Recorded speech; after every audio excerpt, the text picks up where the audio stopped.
there's a skill set that people forget. It's called active listening. Mm-hmm. I listen to people very carefully. And I listen to what they say, and I listen to what they don't say. What up, peeps, and welcome to a Finance Guy podcast, a show for all genders and species about bringing some humanity and a bit of fun to the world of finance and tech, and leaving you with a little something that can help you on your way. My name is Charlie Kunkin, and today Sid Doty, my co-host, and I interview Mona Leung, a director here at AWS Finance, and she brings the goodies. So, without further ado, please enjoy the show. Today we have a very special gal, a finance gal, Mona Leung. Mona, say hello.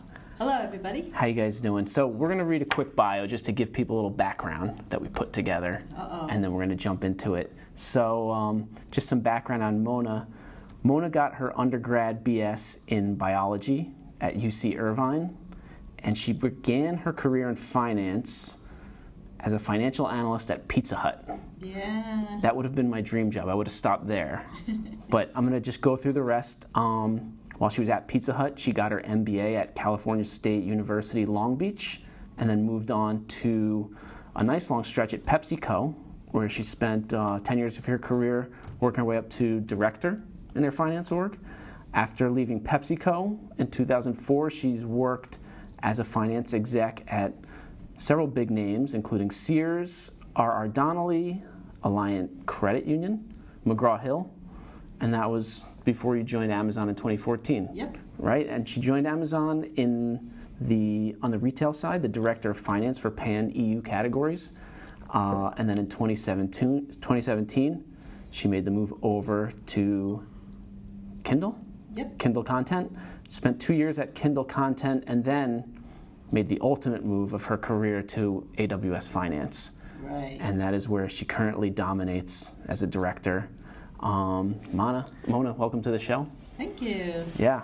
Can I just ask you about Pizza Hut before we get into some of the other stuff? Okay. That I honestly would have been my dream job. Like, what were you analyzing at Pizza Hut? Was there anything that sticks out? Yeah. So back then, way back then, Pizza Hut was a dine-in restaurant. You go in, and family goes there, they sit down, they have dinner. Oh. They didn't have any delivery carryouts. No kidding. No. So when I joined them, they were expanding and proliferating that channel. So I did all the a lot of the analytics in terms of how many delivery carryout units we need to launch, open, and also once they're open, you got to monitor the cash flow. Yeah. How are they doing? And then if they don't do well, do you close them? Do you relocate them? All of that. Did you guys get free pizza? All the time. Oh my word. Man. Yeah, all the time. There was a commercial that was aired before the Teenage Mutant Ninja Turtles movie. The baseball player, the kid in right field. I don't remember that. Oh, I was going to ask if you knew anything about it. I was a big fan of Pizza Hut, so I had to just... I still am, actually. Yeah, we had to throw that in. But that's super cool. And I guess what we wanted to kind of ask you is, getting the real background on Mona, what were you like as a kid? Nothing like this. I was a tomboy. Sports super or... athletic. Uh-huh. Played everything. Basketball, baseball, tennis, badminton. I did track. People couldn't tell I was a girl for a long time. What was your main? Did you have kind of one that you gravitated towards, or? Basketball. Okay. I played a lot of basketball.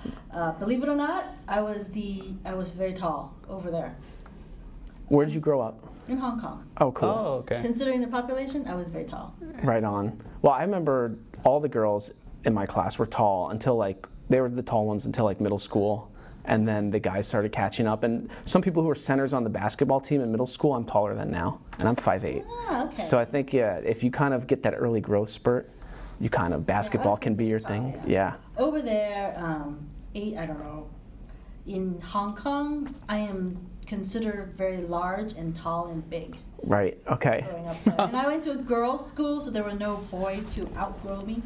So I was center of the basketball team. and I was the team captain Very cool. for many years. Very cool. And then what was kind of that, you went into biology for undergrad before your career in finance started. Was that just something you like dissecting frogs or something? Or?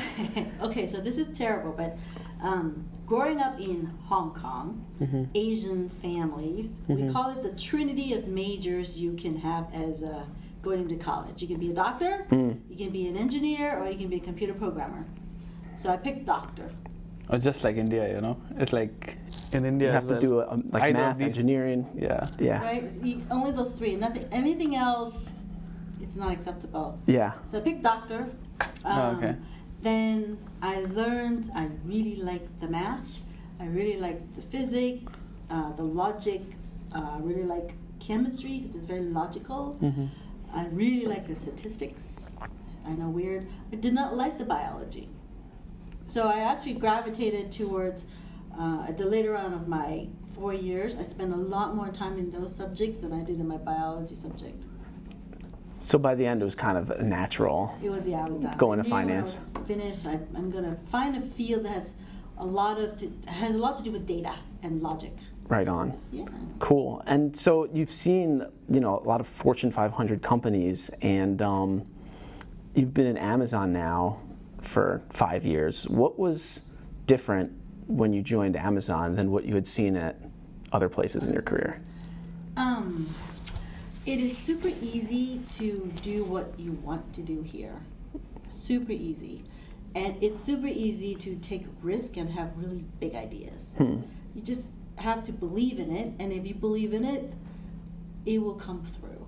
You have to put in your work, you have to sell it, you have to make sure it's the right thing to do, but if you believe in it, you can be the one owning it.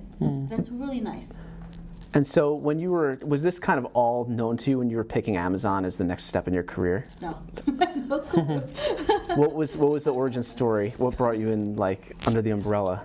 Actually, you'll like this. My friend was interviewing for a role in Europe for for Amazon Retail Finance. She used me as a reference. Ah. So I provided her reference. And then you took her job. No. After the reference, the recruiter said, "What are you doing?" That's cool, That's how I got hooked. That's very Amazonian. Yeah. Just ask anyone if they need a job. We're always hiring. So then you just kind of said, yeah, it sounds interesting, and you were ready. Is that, she convinced you on the phone there? And it was, I didn't think about Amazon at the time. I was really into my McGraw-Hill publishing space. But I haven't done global, I haven't done international, I haven't left the country, and I wanted to leave the country. Okay. They really saw me. They said, it's in Luxembourg, it's a really cool country in Europe, high quality of living. I thought, ooh, let me check that out. That was it. And then it was to Seattle after that. It was to Seattle after that. What's your take on Seattle versus Luxembourg? How was that transition? Okay, the weather's about the same. Oh, I didn't know that. Yeah. It's really different though from a living. Luxembourg is I call it a city country. So it's a country that is a city at the same time that it's very small. But here, this is a big city. So it's very, it's not like New York, but it's a new city. So it's very fresh. Yeah. I really like it. Yeah. It's very casual. So, I don't have to be pretentious. I could just wear tennis shoes and jeans every day, and it's perfect. If you need to dress up, you can wear a Seahawks hoodie. Right? And you'll be the Nobody most. cares, No. which is really nice. Yeah. So I And like that. you could go to a fancy restaurant if you want to wear a suit and tie. You're absolutely. Yeah, you can be. You, Feel free, but someone next to you is going to be wearing a Seahawks hoodie. It's true. So, and it's all good. Yeah. So, let's talk a little bit maybe about AWS Finance specifically.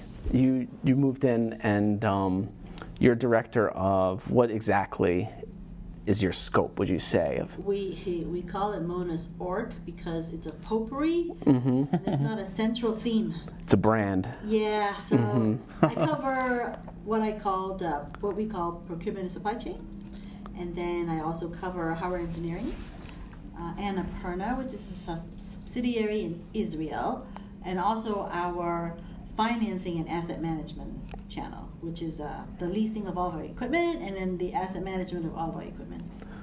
which is your least favorite? No, I'm just kidding. No, let me ask you something about like. Can't answer that.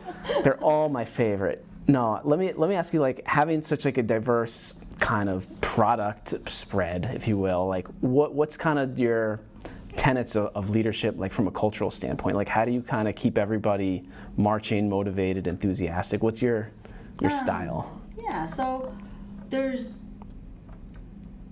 Let me think about it this way. You can never fail here. If you make a mistake and you fail, you can fail pretty safe. So, which is really nice. You should take advantage of that and take risk.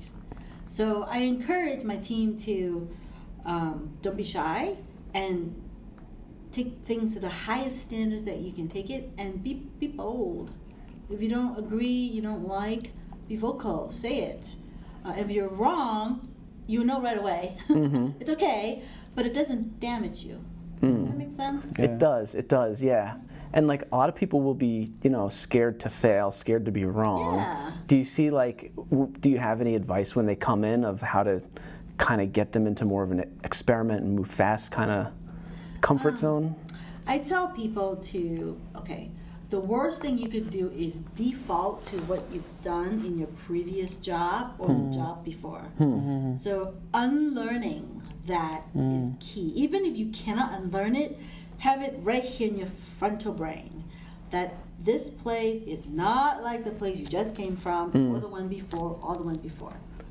It's going to be different. Yeah. Have you ever unlearned something? Like, do you have an example where you... Oh, yeah. Okay. So I have had 20 years of experience before I joined Amazon. So this is a hard learn. Like, this is like hard to unlearn. Yeah. In those previous 20 years experience, when you go into a meeting and you have a product to present, whether it's a paper or a presentation or an idea, you want everybody to like your idea, give you some feedback, but everybody generally aligns and kind of, you're good. So you walk in with the same idea, you walk out with the same idea. Here, it's not what happens. Yeah. You walk in with your idea, people are going to engage with you. They're going to get into your data, they're going to get into your thought process, and they're going to challenge you, and they'll also build on it. So you're going to walk out with a different product, altered, but most of the time it's a better product. But you will feel like, did I just get completely beat up? But it's not true. But if you step back and say, this is actually better, and a lot of times they'll say, can you move faster? So that is hard to unlearn. Yeah. And how do you well, I guess there's two roles. Like, you could be the one coming in with the idea, and you just have to get used to how do you get used to people kind of like being critical of what you've put on the paper? Was that something you had to? I had spent a lot of time with my manager at that time. His name is Fred Duval. He's now the country lead for France for retail. And he was really good when I go in with a paper. He was really good to say, okay, just let it roll.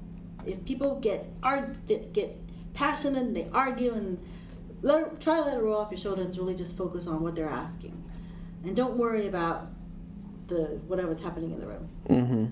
So he always does that to me, and I'm like, okay, I'm going in with my idea, with my paper. Yeah. And that was very helpful. Yeah. Do you think, I feel like I've had this personally where like I've taken criticism and I've had to coach myself to say they're not criticizing me as a human, they're actually trying to improve what I'm working on. They're engaged with you. Yeah. So you don't get that. Yeah, if there's crickets, that's probably the worst sign. That's bad. That's really bad. Yeah. Either they don't understand anything you wrote on your paper, or... Do you tell new hires, do you kind of set them up to expect, that are coming onto your team to expect this, or do they just kind of learn by doing? It's really hard to verbalize. It's really hard to, not verbal. It's easy to verbalize it. It's very hard to convey how it would feel. Yeah. And say those words. It's just like teaching you how to ride a bike, but I'm going to tell you how to ride a bike. But when you actually are on a bike, none of what I said to you would make any sense. Yeah, right? Doesn't matter. I would say make sure you balance. It's okay if you tip over the first couple of times, but until you get on that bike, you're not going to know what that means. Yeah, And if you're not going to get in the game, you're not going to make the progress on that. You gotta take some risk. Yeah. So Mona, when you look at a new hire, what are the main 2-3 qualities you're looking at as a new hire? Because you've hired a lot of people across organizations, So what does a new hire at Amazon means to you? From a hiring process or when they start? What qualities would you look for, like to make it here? Sure. Yeah. I look for, so leadership principles aside, right? I look for that spark, that curious, I'm not interested in somebody telling me all that they know. I'm interested in somebody who is super curious because they want to know and they want to learn. They ask you questions because they want to know. They're not asking me questions to show off what they know. So that to me is number one. Yeah. The spark. And then number two would be the genuine. Right? There's a genuineness to you, how you interact. So here at Amazon, you have to be genuine to yourself in order to be able to sit through a tough conversation about a paper. So that means you have to be very comfortable to say, okay, maybe I didn't look at that. Or you feel strongly about something and you're going to challenge. You go, well, I don't agree because of this. So that genuineness of who you are, to me, is very critical in a hire. That's like that's just like a life journey, is knowing yourself. I mean, it's true, yeah. Did you come to Amazon, you think, kind of with these tools? Did you develop them as you went, or? No clue. I had no clue. So coming in here, I just I figured. I'll put it this way: when I went through the interview process, interview process at Amazon is very intense. Yeah. And I probably spoke with a lot of folks on site, phone interviews afterwards with different folks in Seattle, everywhere. I really enjoyed the interview because they were engaged in my problem that I was trying to solve. So they would ask me the typical interview questions, whatever they were doing. When I explained what I do, they listened, they processed, and they actually challenged me, and they were engaged.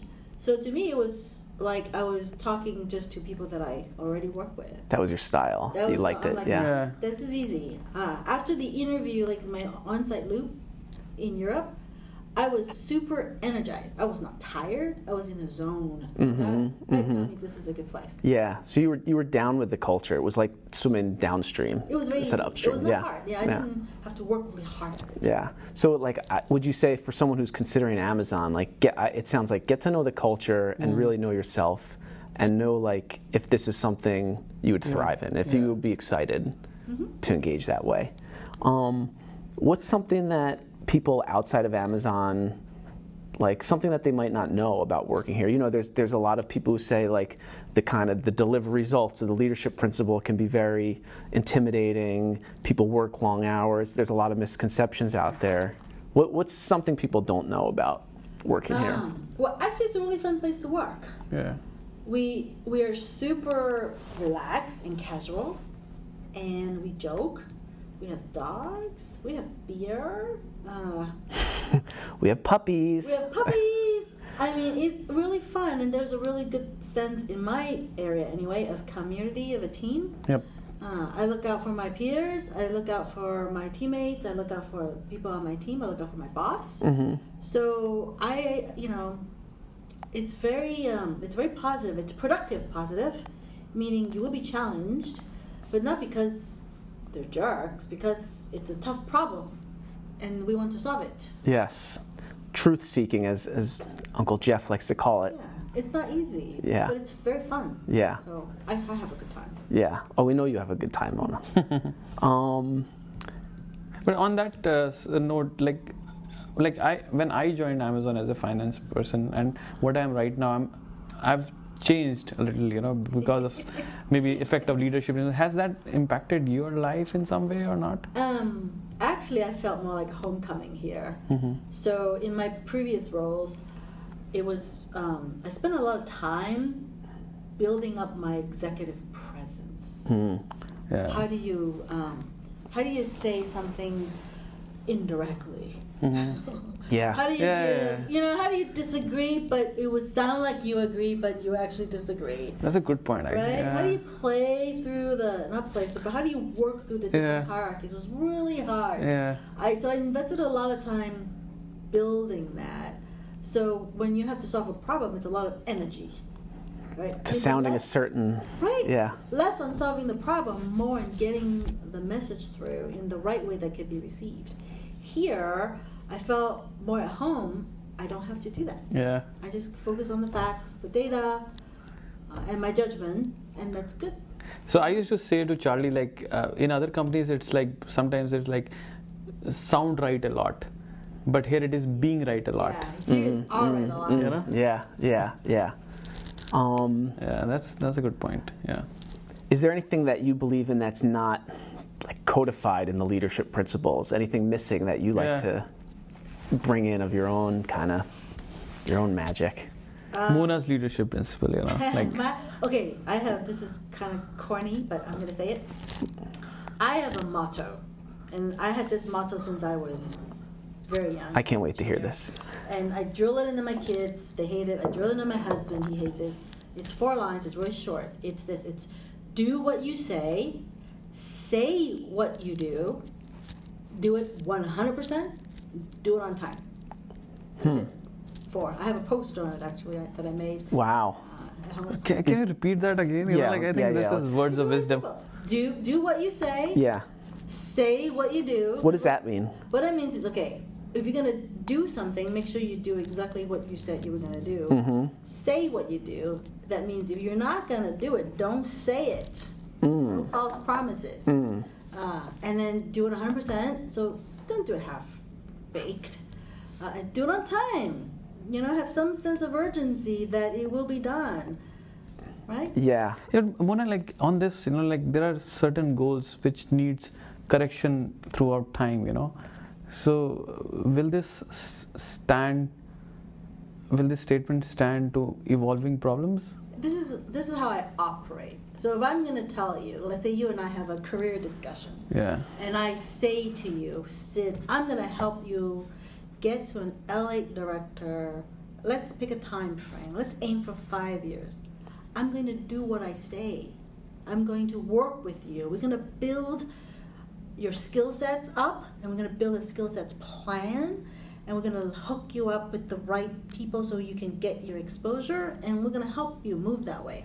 Your pace, your way, how you operate. So I would do that, and I would do it on time, right? Meaning I'm going to be very vigilant, and I'm not going to drop it, and I'm going to do it 100%. It's not going to be half-baked. We're going to invest, and I'm going to be engaged. You'll probably be annoyed. You will feel like, gosh, she's constantly following me on this other thing. I haven't done anything. So that's how it goes. I'll take that offer. Yeah, you guys heard it here. Anyways, That's Right? official. I get it. That's the toughest. One of the toughest thing in my career is people are very concerned about their own careers, and they look to you to say, "How are you going to help me?" Well, help means not just a couple of meetings to talk about your career aspirations. Help means that the things I just described. So, like, what you know now, what advice would you give yourself if you were an analyst on your team starting out, or? Mona starting as an analyst. Yeah, if you were giving yourself, advice from you were at Pizza Hut or something again, like what? Looking backwards. Yeah. Ooh. I would say. Maybe what will you the do's and the don'ts, I don't know if there's any. Is there any absolute do's and don'ts? Or just general, like something maybe you wish you'd kind of learned earlier that. Faster, sooner. When I was more junior, I was very busy chasing titles. I was always looking at the next. Who's the next couple of levels, and when I'm going to get that title? Senior analyst, senior finance analyst, senior manager. Like, I need to be a director. I was very title driven. I don't think I realized that is totally irrelevant until I would say in my early 40s. That actually would drive you to make the wrong decision in your career choices, and when you're picking your next roles or you're picking on your developmental opportunity, it will actually make you pick the wrong things. how, like, unpack that a little. Like, how would it make you? How would it make you make the wrong decisions? Because you would be looking for the motivation for that next level is not the right guide for your development. It's actually the opposite. You forget about what happens. You forget that I'm supposed to really look at, if I'm going to be a CFO, let's say in 10 years, you really should look at what are all the skill sets I need to acquire. What kind of judgment I need to be able to make, right? So it may mean that you may have to learn operations, you may have to learn accounting really well, you may have to learn tax really well, or you have to learn, I don't know, something very unhealthy. Or Investor relations. Or you really have to learn how to manage cash flow. So if you bucket it like that, then you should move your career around those things, and then you will get to your CFO. But if you're just focused on the title and what that person does, you're actually not addressing the real core thing. Correct. And you actually may end up shortchanging your career. You may get the promotion, but on the long term, I don't think you're making yourself successful. It sounds like a matter of inputs and outputs, right? Your title is an output. Yeah, at the very end. Yeah, it's an output of you choosing the right things that you want to focus on in your career. And the long-term game, which we always keep on talking about, it's not a race. It's basically a marathon, Exactly. It's not a 100-meter sprint. I'll just, target to target. But the worst advice somebody said to me was this, and this is the worst advice. This was a really genuine high-level recruiter, like from Heidrick's struggle, those executive recruiters or the CFO, said to me, you should aim to be ready to be in the pipeline for a CFO role of a division or something around 40. That was probably the worst advice that I've gotten, and I did not realize that until I was reaching 40, and that is actually the wrong thing to focus on. Was that misguiding you, do you think, a little bit? Completely, because it forces you to chase title. Yeah. Rather than really taking a step back and say, what kind of skill sets do I really need to be a successful CFO? What are your inputs now? Do you think you have a plan in place? Like, what is your, I don't know, what excites you about work here? What do you enjoy digging in on? I like to make my imprint. So I like it messy, that you don't really know what to do yet. So that gives me the opportunity to come in to learn it, figure it out, solve the puzzle, and get it going.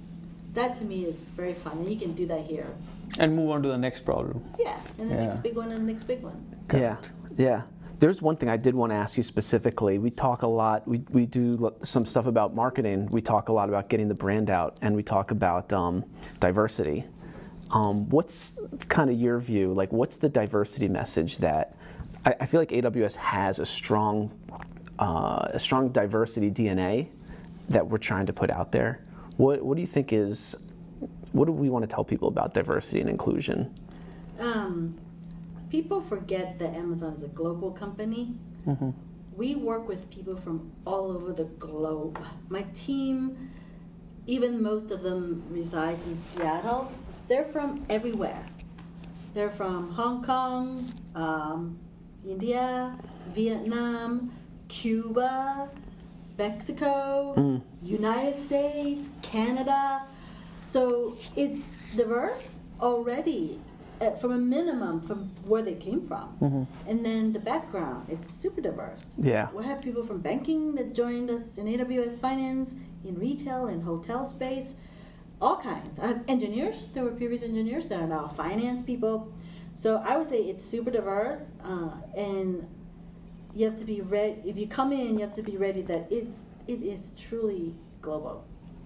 If I compare my work experience here to my previous work experience, PepsiCo, Sears, I would say this is the most easily diverse place. Meaning people just easily come in and out, which is really great. Yeah. It's like it's like the UN. Any given Yes. organization, Yes. you could, have a celebration for any holiday that's on the calendar. When I was in Luxembourg, we sat outside, there's no office. There are very few offices because we were growing very fast. And I sat in a big room where there were like 60 finance professions. So think of 10 rows of 5 tables, and that's how we worked. Anytime around me, there's probably at least there are probably at least 3 different languages being spoken. It was great. Yeah. It was super. Yeah. I remember they had World Cup on a few years ago, and they put on the big screen at Doppler. And you could just go there, and depending on what time of day it was, there'd be some crowd rooting their home team on. Yep. So. Yeah. But You just look at the trucks that have propped up in Lake Union, around Lake Union. It's like you'll find Indian trucks, you have Vietnamese trucks, Malaysian trucks. People, it's like a potpourri of culture. Potpourri, yeah. It doesn't matter. yeah, well, on that note, let's ask. We have some kind of questions, some fun questions that we like to ask on the podcast. Right. Nothing too crazy. But speaking of food trucks, what 3 people would you most want to have dinner with? Ha! Okay. Living or not living? I'm not going to give you a pretentious answer. So it's not going to be like Einstein or Washington. It's going to be a genuine answer. Great. It's my husband, Wow. my daughter, and my son. I love that. It's Wow. dinner. Yeah. I want to have dinner with them. I don't want to have dinner with anyone else. I love that. I love that. How do you consume new content? Do you like to read? Do you do documentaries? What's your kind of... So there's a skill set that people forget. It's called active listening. I listen to people very carefully, and I listen to what they say, and I listen to what they don't say, and then I listen very carefully, especially at work, when we were going through difficult papers or going through a model. I always take away something, and I build on that. But away from work, are you a... It's the same. So when I work with my husband, so my husband's super smart, smarter than me. He ingests content by reading. Man of my own heart. Yeah. And I just listen. When he speaks, I pick up all his facts. There's always nuggets, right? I learn a ton of content from my 2 adult children. How old are they? 27 and 29. So they're the ones to tell me all about what it's like as a millennial by listening to them talking about their work environment, how they respond to feedback, and how they respond to a good manager and a bad manager. I actually work with them a lot in terms of, okay, I've got a new analyst coming in. She just graduated.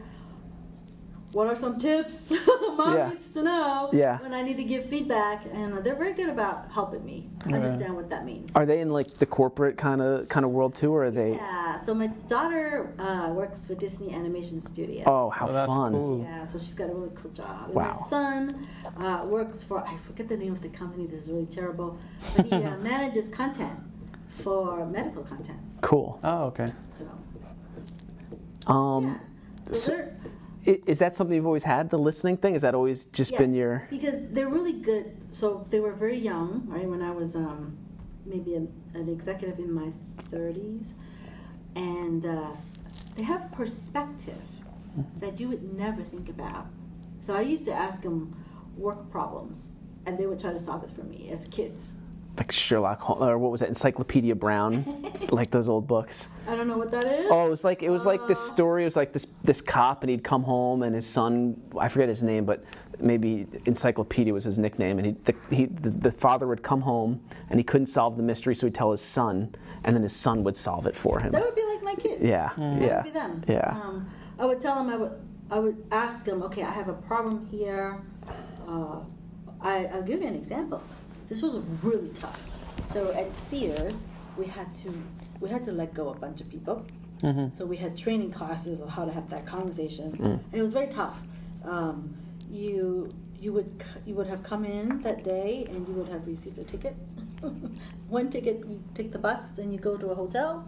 another ticket, you go over here and you do this, right? And before you go over there, I have to have a conversation with you. Wait, the employee gets a ticket? Yeah, they get a Like a random ticket? No, it's pre-assigned. You know exactly what's happening to you. And you're either in the good line or the bad line? Yeah, I have a good, I have a speech for you that is a very difficult speech, and I have another script that, you know, it's positive.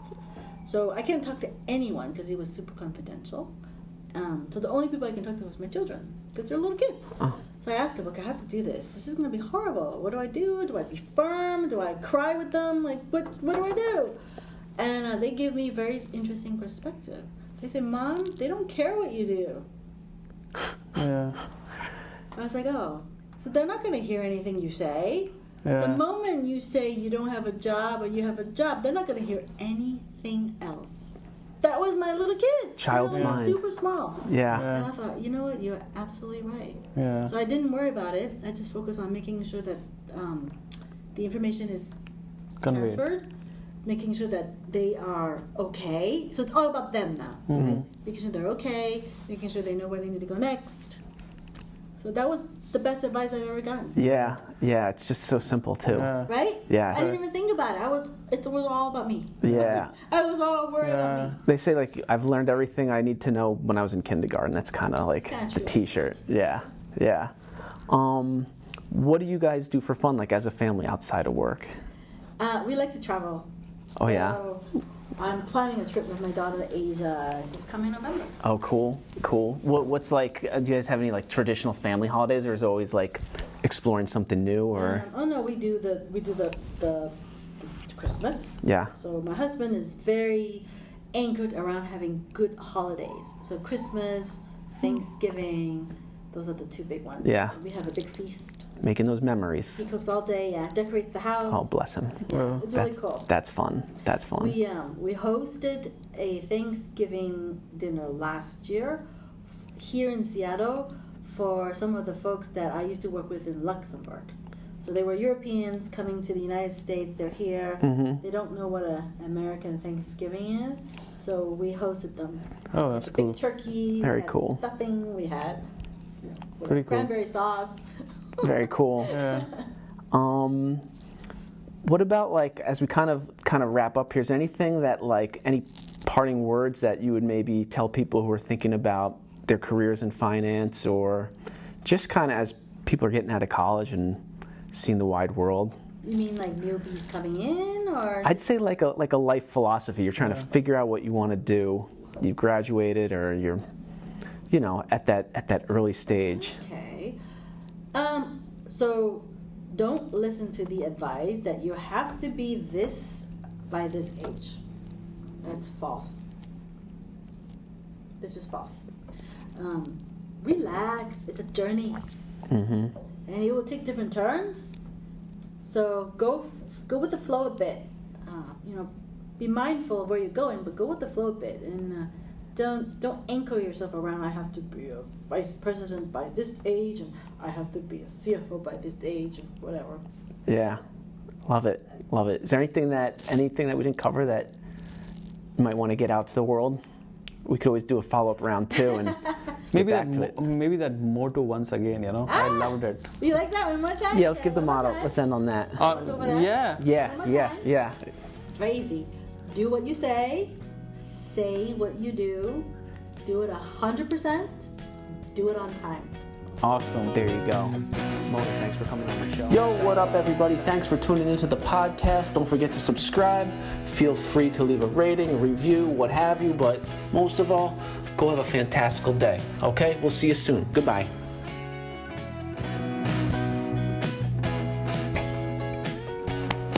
Pretty cool. Cool? Pretty cool, actually. Okay.